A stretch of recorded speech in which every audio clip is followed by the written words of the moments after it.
Helene was a wake-up call.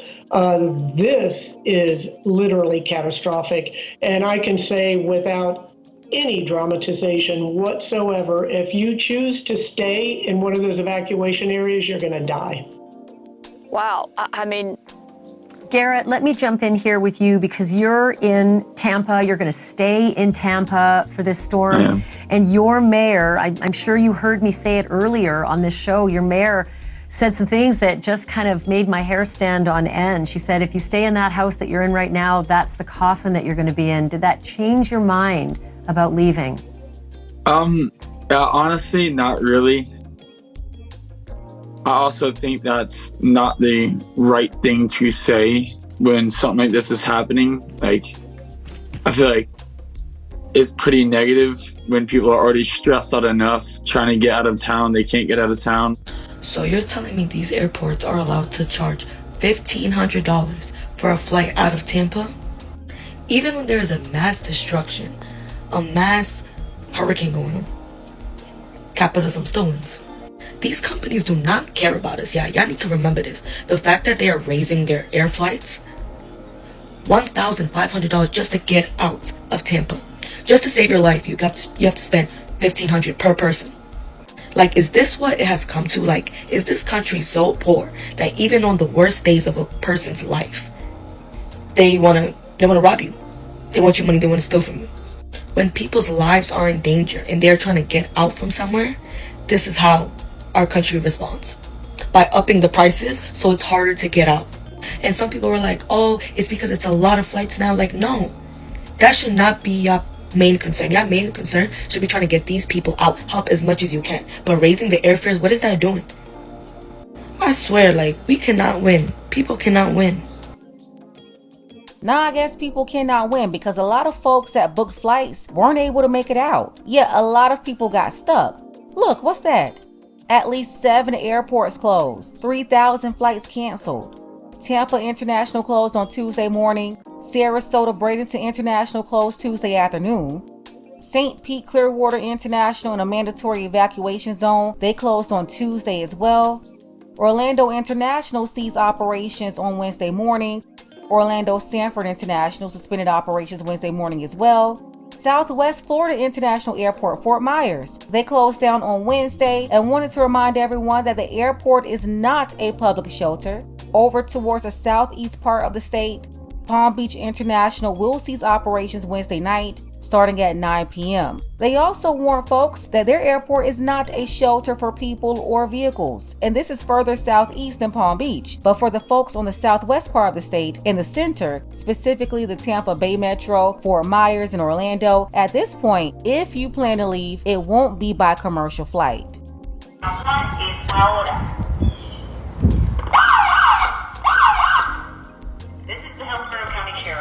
You are in a mandatory evacuation zone.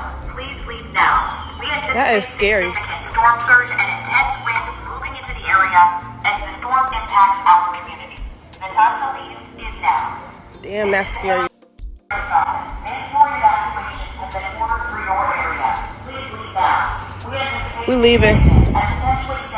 The Sarasota County Sheriff's Office is calling for evacuations in level A through C.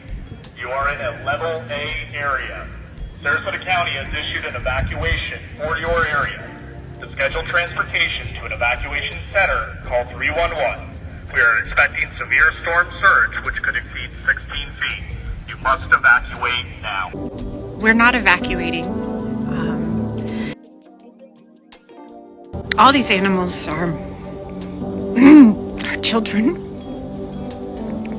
Lisa Shinham, she's in Bradenton, Florida, about 40 miles south of Tampa, right on the water. She and her family also choosing to stay put. Matthew stayed home for Hurricane Helene, too, and made videos that went viral on TikTok. Yes, that is him, floating in a kayak in his living room 12 days ago when Helene flooded his house with a storm surge that set records. Matthew, let me start with you, just because the visuals of you in the kayak in your living room were just so overwhelming to so many people. I would have thought that would chasten you enough to say, this next one's going to be worse, I should leave. But no, you've decided not to. Why? Yeah, good evening, Ashley. I'm just a little stubborn, born and raised in Florida. been through so many different storms. I know it's going to be loud and scary. I've been tracking it nonstop from the beginning, and super unfortunate that it's going south, but at the same time, the folks in Tampa, we may have dodged a bullet there. So just kind of getting used to it by now, and we prepared as much as we can, and I'm just trying to watch it, and I'll kind of make a game time decision as it gets a little bit closer. We're in evacuation zone A, apparently. That's the thing. If I could get out, I would, but where are we going? Everything is booked. There's nowhere to, unless you're hopping on a plane and evacuating your family, where is everybody going? I can't go north. Everything's booked. Where am I taking 6 kids and 4 dogs and 3 adults to? I can't go to a hotel. I can't go to a shelter like that. I would have to book like an Airbnb or something, because I can't afford to do that. We just have to hunker down. Like, that's literally all we can do. And I just feel like we're sitting ducks now. I have 10 ducklings to worry about.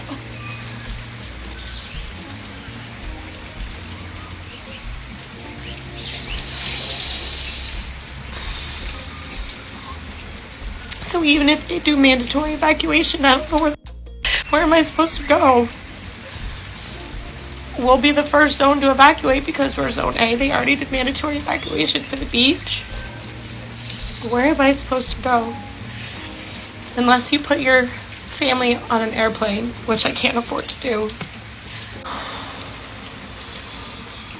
It's supposed to be a Category 4 when it hits the Gulf of Mexico, and then hopefully go back down to a 3 before it makes landfall somewhere between Fort Myers, which is where we live, to Tampa, which is our only other retreat, our home away from home, that our family away from home that welcomes us in. We were there for a whole week for the last hurricane. We can't even go there because that's literally the second location that this hurricane might possibly go. We can't take the chance of being stuck on the road. We don't all even fit in our vehicle. We have a 7-passenger Suburban, and we have 8 people, plus my mother-in-law and 4 dogs. For Ian, the water came up to our front door. Hopefully that's the worst it gets again. The ground's already pretty saturated, so I feel like we're just sitting ducks. And everyone wants to comment talking about leave, evacuate. You guys don't understand. That's not an option for a lot of people. One, all the surrounding states are full. Not just see what the last storm did. They're full. They're fucked up. They can't accommodate us. All of our highways, all of our roads out. They're blocked, they're congested, they're flooded. What are we gonna do, get stuck in the storm on the highway? I'd rather not. I'll take my chances in my home. I'll get in my attic if I have to, and get up on my roof if I have to. I am mentally preparing myself for that. I'm trying to stay positive. I'm not trying to freak out. I got 4 kids I gotta stay calm, cool, and collected for. Storm surge is gonna be what it is. There's nowhere inland for us to really go. Shelters are schools around here, and the schools aren't much better, and they're already full. It's now a Category 5. We didn't flood with Ian. My yard doesn't flood very easily, so I'm hoping we make out the same way Ian was. We'll get another update this evening, and we'll go from there. What we can do is hope for the best and prepare for the worst. And, yeah. There's not anything more we can do.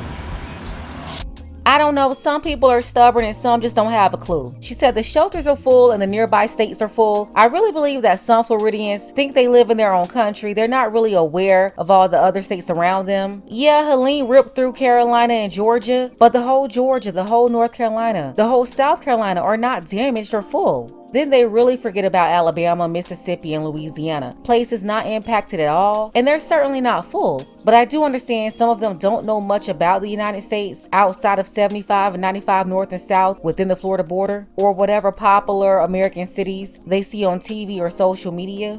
I also see a lot of people saying they can't afford to evacuate. And I can see that too. Most Americans don't even have $500 available for an emergency. Mixed in with this horrible economy and the inflation we've been suffering from, I get that a lot of folks don't have a bunch of extra money sitting around. I have to be honest though, not having an emergency fund is going to kill some people, unfortunately. Not being prepared or having solid decision-making skills is going to be horrible for some folks. It's also crazy seeing a bunch of women alone with children or without competent men. Like, listen ladies, the bear can't save you or think for you in a situation like this. These are the times you realize that competent men, competent leaders, local, state, and federal, it's a requirement for survival. But I digress. Let's go ahead and get the conversation started. Let me know what you think about this below. Special thank you to Roland C. I appreciate you, Roland, for all of your support for the channel, as well as Festus and Sarah. If you want to show your support for the channel too, you have to use PayPal for now. The link is below. Ladies, fellas, want a balanced analysis, want the truth from a woman's perspective? Then you're going to want to subscribe to this channel and don't forget to like and share.